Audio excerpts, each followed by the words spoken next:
من صام رمضان ایمانا واحتسابا غفر له ما تقدم من ذنبه ومن قام رمضان ایمانا واحتسابا غفر له ما تقدم من ذنبه. تو سیام اور قیام جو ہے ان دونوں کا حق ادا ہو جاتا ہے. تو یہ ہے شہر رمضان الذی انزل فیہ القرآن ھدی للناس وبینات من الھدی والفرقان فمن شہد منکم الشہر فلیصم ومن کان مریضا او علی سفر فعدۃ من ایام اخر یرید اللہ بکم اليسر ولا یرید بکم العسر وَلِتُكْمِلُوا الْعِدَّةَ وَلِتُكَبِّرُوا اللَّهَ عَلَى مَا هَدَاكُمْ وَلَعَلَّكُمْ تَشْكُرُونَ. اب جو آخری لفظ ہے لَعَلَّكُمْ تَشْكُرُونَ، اب اس کی وضاحت سمجھیں. اور رمضان کے یہ دو پروگرام جب پیرلل ہو جائیں گے، جب دونوں کی پابندی کی جائے گی تو اس کا حاصل کیا ہے؟ اس بات کو سمجھنے کے لیے سب سے پہلے آپ اس کو سمجھیے کہ جسے ہم خود ہی کہہ رہے تھے، جسے ہم سیلف کہہ رہے تھے، اپنی انا کو مضبوط کرنا، سیلف کنٹرول، ایگو جو ہے وہ پوری طرح قابو یافتہ ہو اڈ اور لیبیڈو پر، اصل میں اس سے مراد کیا ہے؟ اس پر میں نے تفصیل سے بحث کی ہے عظمت صوم نامی اپنے کتابچے میں. ویسے یہ ہے کہ وہ مشکل ہے، ذرا فلسفیانہ اس کا انداز ہے، لیکن یہ ہے کہ وہی باتیں آسان الفاظ میں دوسرا کتاب چاہے عظمت سیام و قیام رمضان مبارک، وہ آسان ہے. اگرچہ یہ دونوں بہت ہی محدود تعداد میں ہمارے پاس ہیں، لیکن یہ کہ میں نے ذکر کر دیا، جو حضرات لینا چاہیں وہ لے لیں. لیکن یہ ہے کہ اس میں اصل پس منظر کیا ہے. دیکھیے ہمارا جو وجود ہے انسان کا، یہ کمپوزٹ ہے، مرکب ہے. ہمارے دو وجود ہیں جو جوڑ دیے گئے. کیسے جوڑ دیے گئے ہم نہیں جانتے، لیکن ہے دو وجود. ایک وجود حیوانی ہے، میں نے عرض کیا تھا پہلے ہی، ہر انسان ایک حیوان بھی ہے مکمل، سارے حیوانی تقاضے ہمارے اندر ہیں. لیکن حیوان اور انسان میں بنیادی فرق یہ ہے کہ انسان کا جو اصل وجود ہے وہ روحانی ہے. اس روحانی وجود کی وجہ سے انسان کا وہ مقام ہوا کہ تمام فرشتوں کو اس کو سجدہ کرنے کا حکم دیا گیا. فَإِذَا سَوَّيْتُهُ وَنَفَخْتُ فِيهِ مِن رُوحِي فَقَعُوا لَهُ سَاجِدِينَ. فرشتوں سے کہہ دیا گیا تھا کہ میں ایک بشر پیدا کرنے والا ہوں مٹی سے. جب میں اسے پیدا کر لوں اور اس کی ناک پلک سنوار دوں، دو پلک درست کر دوں، تو پھر اس کے سامنے اور اس میں اپنی روح میں سے پھونک دوں تو گر پڑنا اس کے سامنے سجدے. حیوان انسان اور انسان روحانی یہ دونوں مل کر اب آدم بنے ہیں. نمبر دو، اس حیوان انسان کا وجود زمین سے ہے، مٹی سے پیدا کی، مٹی سے، گارے سے، طین لازب سے، چپچکانے والے گارے سے، وہ جس میں کہ بدبو پیدا ہو جائے، یہ ساری باتیں کہی گئی ہیں. اور سائنس بھی کہتی ہے مٹی سے پیدا ہوئے. کیسے پیدا ہوئے اس میں اختلاف ہے، لیکن یہ کہ ہے مٹی ہماری اوریجن، قرآن بھی کہتا ہے اور سائنس بھی کہتی ہے. اور ہمارے وجود کو جب وہ تھک جائے، مزمحل ہو جائے، اس کی انرجی کم ہو جائے، تو اس کے لیے جو غذا ہے، جو تقویت ہے، وہ بھی ساری زمین سے آ رہی ہے. آپ نے پھل کھائے، آپ نے گندم کھائی، آپ نے چاول کہاں سے آ رہے؟ اچھا بکری کا گوشت کھایا تو بکری کا گوشت کس چیز سے بنا ہے؟ اس نے گھاس کھائی ہے، اس نے پتے کھائے ہیں، وہیں سے تو بنا ہے. الٹیمیٹ سورس آپ کے وجود حیوانی کے لیے جو آ رہی ہے وہ زمین ہے. وجود روحانی کو بھی تقویت کی ضرورت ہے، وہ بھی مزمحل ہوتی ہے، کمزور ہو جاتی ہے. خاص طور پر جبکہ وجود حیوانی کا اس پر غلبہ ہو جائے، تب تو یوں سمجھیے کہ وہ بالکل بے ہوش ہو کر موت کے قریب پہنچ جاتی ہے. اس کی تقویت، اس کی غذا وہیں سے آئی ہے جہاں سے روح آئی ہے. وہ کلام ربانی ہے، روح ربانی. نفخت فیہ من روحی، من روحی، من روحی، میں پھونک دوں اس میں اپنی روح میں سے. روح کا تعلق ذات باری تعالیٰ کے ساتھ ہے. اسی طرح کلام ربانی کہاں سے آیا ہے؟ اللہ تعالیٰ کے پاس سے. یہ اس کی تقویت کا ذریعہ ہے. اب عام حالات میں کیا ہوتا ہے؟ ہمارا یہ وجود حیوانی چھایا ہوا ہے ہمارے وجود کے اوپر، بیچاری روح جو ہے دبی رہتی ہے، پسی رہتی ہے. اگر خدا نے خواستہ ہم گناہ گار بھی ہیں، گناہ پر گناہ کا ارتکاب کر رہے ہیں، تو وہ روح جو ہے وہ قلب کے آئینے شیشے کے اندر ہے. فیہا مصباح، المصباح فی زجاجہ، الزجاجہ کأنہا کوکب دری. قلب جو ہے شیشے کے مانند ہے جس کے اندر روح کا چراغ جل رہا ہے. اب اگر یہ اوپر جو شیشہ ہے اس پر دھواں آ گیا، لالٹین کی چمنی پر دھواں آ گیا تو اب روشنی باہر تو نہیں آئے گی۔ اگر انسان گناہ کرتا ہے تو قلب پر رین زنگ آ جاتا ہے، یا حضور نے فرمایا ایک داغ لگ جاتا ہے، اور گناہ کرتا ہے اور داغ لگتا ہے، اور گناہ کرتا ہے اور داغ، یہاں تک کہ بالآخر پورا قلب سیاہ ہو جاتا ہے۔ اب وہ روح اندر بند ہو گئی، وہ دفن ہو گئی۔ اس کے لیے اب ضروری ہے کہ اب ایک پروگرام ایسا دیا جائے جو ریورس ہو جائے۔ دن میں روزہ رکھواؤ تاکہ وہ جو اینیمل انسٹنکٹس ہے وہ دبے، تو جب یہ وزن جو ہے اس کے اوپر کم ہوگا تو کچھ سائی آف ریلیف سے ملے گی۔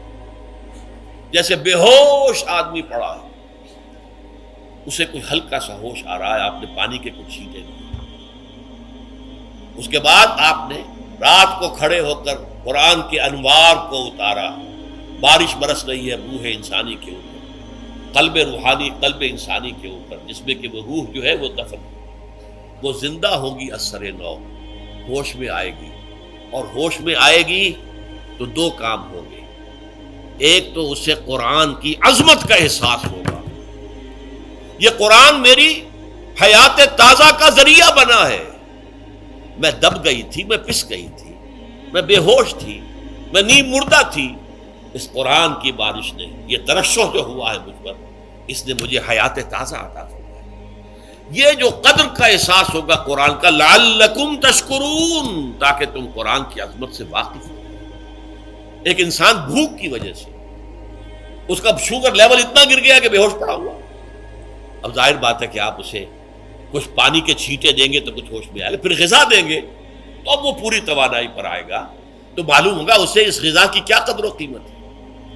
اگر آپ کو بھوک ہی نہیں لگتی تو غذا بے معنی ہے، پیاس ہی نہ لگے تو آپ کو کیا معلوم کہ اس پانی کے اندر کتنی بڑی عظمت ہے، یہ میرے لیے کتنا بڑا انعام و احسان ہے اللہ کا۔ وہ تو پیاس پر جان پر بنی ہوئی ہو، اور پیاس اس وقت آپ کو ایک گھونٹ پانی کوئی دے دے تو آپ کو معلوم ہوگا دنیا و مافیا سے بڑھ کر ہے یہ ایک گھونٹ پانی جو مجھے ملا۔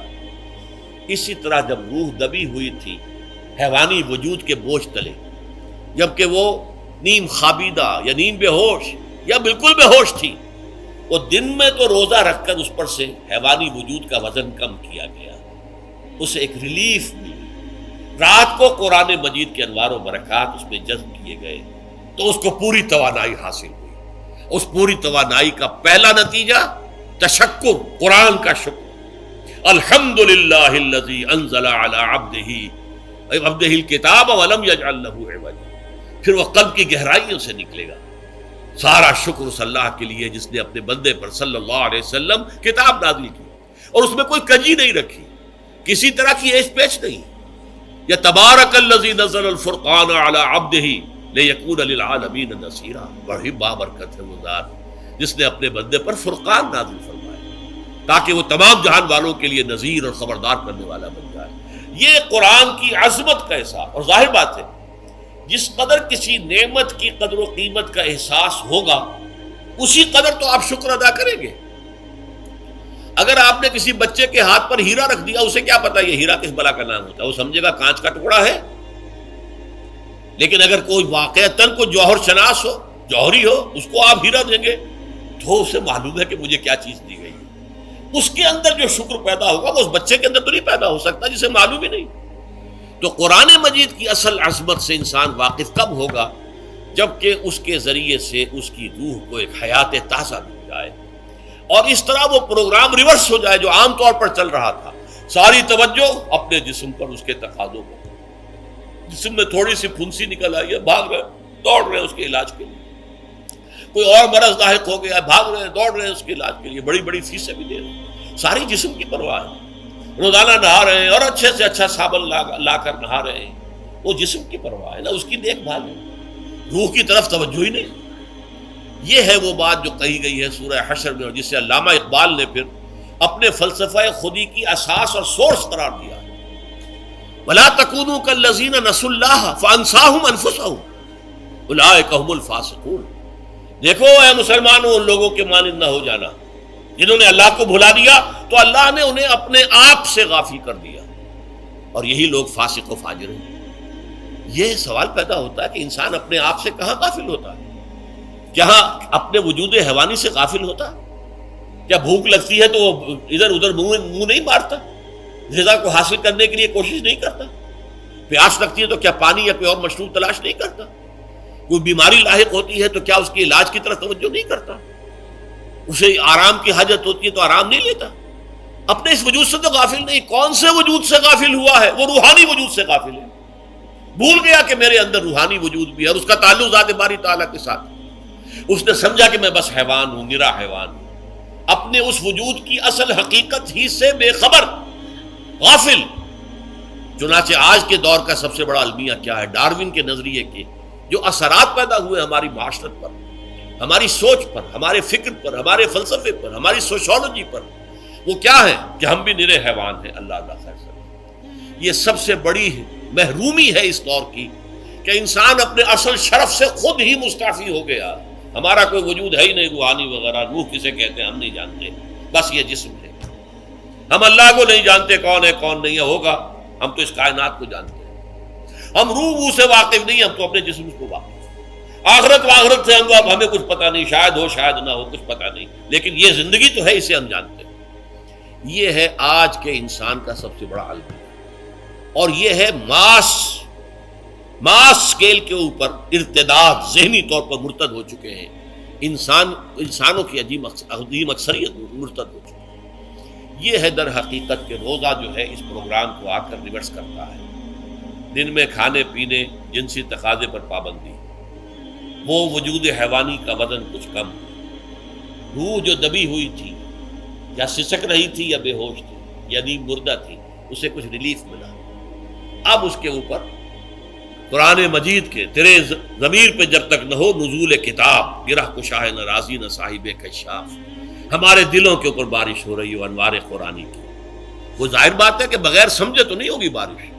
وہ تو آپ کو سمجھ رہے ہوں گے تو بارش ہوگی، ورنہ تو یہ ہے کہ ٹھیک ہے میں پہلے بھی عرض کر چکا ہوں آپ کو ثواب تو ملے گا، لیکن یہ ہے کہ وہ اصل مقصد قرآن کی عظمت کا قلب کی گہرائیوں سے اعتراف جو ہے اور اس پر اللہ کا شکر تو ادا ہوگا. لعلکم تشکرون، جبکہ قرآن مجید جو ہے آپ کے قلب کے اوپر نازل ہے، اس کا مفہوم نازل ہے. اچھا، اس کا دوسرا نتیجہ کیا نکلتا ہے؟ جب وہ روح جو ہے وہ ہوش میں آئے گی، اس کو حیات تازہ مل گئی، وہ اپنے اصل مرکز اور منبع اور سرچشمہ کی طرف جو ہے متوجہ ہو. عربی زبان کا ایک مقولہ ہے، کل شیء یرجع الی اصلہ، ہر شے اپنی اصل جڑ کی طرف جو ہے لوٹتی ہے. ہمارا وجود حیوانی زمین سے زمینی کی طرف لوٹتا ہے، یعنی مرنے کے بعد زمینی میں چلا جائے گا. اور نمبر دو، دنیا میں بھی زمینی خواہشات، زمینی تمنائیں، آرزویں وہ ہیں. ولکنہ اخلد الی الارض، جیسے کہ سورہ وہ کہا گیا ہے بلعام بن باعورہ کے بارے میں سورہ اعراف میں، وہ تو زمین ہی کی طرف دھنستا چلا گیا. ہماری روح کا منبع اور سرچشمہ ذات باری تعالیٰ ہے، وہ امر رب ہے، لہذا فوراً انسان اپنے رب کی طرف متوجہ ہوگا. یہ اللہ کی طرف متوجہ ہو جانا اور پھر اس سے ہم کلام ہونا اور اس سے دعا کرنا، یہ ہے روزے کا اصل مقصد. جب سیام اور قیام رمضان مبارک کا دوہرا پروگرام ہوگا تو روح انسانی یا انسان کا حیوانی وجود اپنے مرکز کی طرف مائل پرواز کا حسن، اس کو کہہ لیجئے اپنے مرکز کی طرف مائل پرواز ہے. روح ہر شے اپنی اصل کی طرف لوٹ، لہذا یہ اللہ کی طرف متوجہ ہو. یہ اللہ تعالیٰ کی طرف متوجہ ہونے کا معاملہ دنیا میں رہا ہے کہ لوگ کہیں جنگلوں میں جا کر تپسیائیں کر کے، غاروں میں بیٹھ کے، بڑی بڑی ریاضتیں کر کے کیا چاہتے تھے؟ مجھ کو ہے تیری جستجو، مجھ کو تیری تلاش ہے، خالق میرے کہاں ہے تو، مجھ کو تیری تلاش ہے. میں نے یہ نظم جو ہے تقریباً 6 سال جو ہے ہر روز صبح، ہمارا جو ہائی اسکول تھا اس میں جو صبح پریئر ہوتی تھی، لوگ سب جمع ہوتے تھے، پورا اسکول جو ہے اس کے ہمارے طلباء، تو یہ نظم جو ہے پڑھی جاتی تھی. مجھ کو ہے تیری جستجو، مجھ کو تیری تلاش ہے، خالق میرے کہاں ہے تو، مجھ کو تیری تلاش ہے. روح انسانی چاہتی ہے اللہ کا تقرب، اللہ کے قریب ہونا، اللہ سے رشتہ استوار کرنا. یہ وجود حیوانی حائل ہے اس کے راستے میں. یہ حیات دنیاوی اس کے لیے پنجرا بن گئی ہے.